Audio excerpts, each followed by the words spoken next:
जनपद के गिरवा थाना क्षेत्र अंतर्गत जमरेही गांव में अज्ञात कारणों से खेतों में भीषण आग लग गई। आग इतनी विकराल थी कि देखते ही देखते हजारों बीघा खेत जलकर राख हो गए। आग की चपेट में आकर खेतों में रखा भूसा, सिंचाई के पाइप, सब्जियां, ट्यूबवेल का ट्रांसफार्मर और अन्य कृषि सामग्री पूरी तरह जल गई। स्थानीय किसान के अनुसार खेतों में हजारों कुंतल भूसा रखा गया था, जो पूरी तरह जलकर राख हो गया। इस घटना से पशुओं के चारे का गंभीर संकट उत्पन्न हो गया है। किसान ने बताया कि अब हमारे जानवरों के सामने भूख से मरने की नौबत आ गई है। कल दिन से अचानक आग लगी है, पूरी रात चली, पूरा दिन जला। जलते जलते रात भी अभी आग चल रही है कहीं कहीं।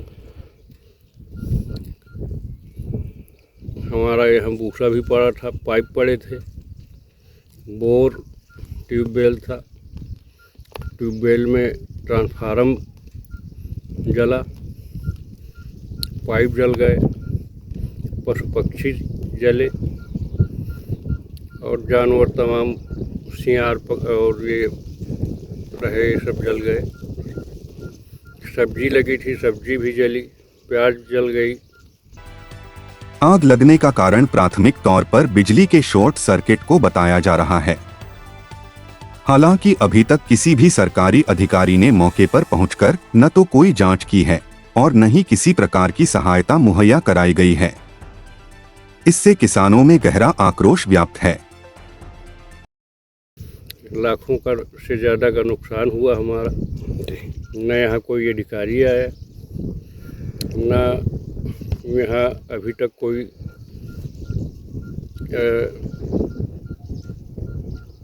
कोई नहीं आया है।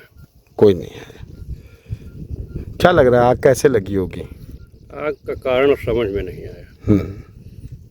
कारण यही है कि लाइट किस शॉर्ट से लगी है या किससे लगी है, कोई समझ में नहीं आ रहा। जब आए हैं तो यहाँ आग जल रही थी, कोई नहीं, भूसा जल रहा था, हमारा साग सब्जी जल के राख हो गई थी।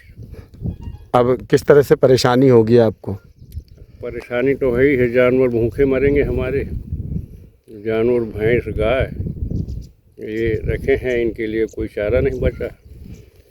पाइप है, सिंचाई का भी कोई साधन नहीं बचा। तो हमारे यहाँ अज्ञात कारणों का आग लग गई है। यहाँ हजारों बीघे जल के राख हो गया। हमारे यहाँ से कहा हजारों बीघे पेड़ और बोर के जो मतलब पाइप वाइप थे सब जल के राख हो गए। अच्छा जी, कल रात और दिन दोनों बराबर लगी।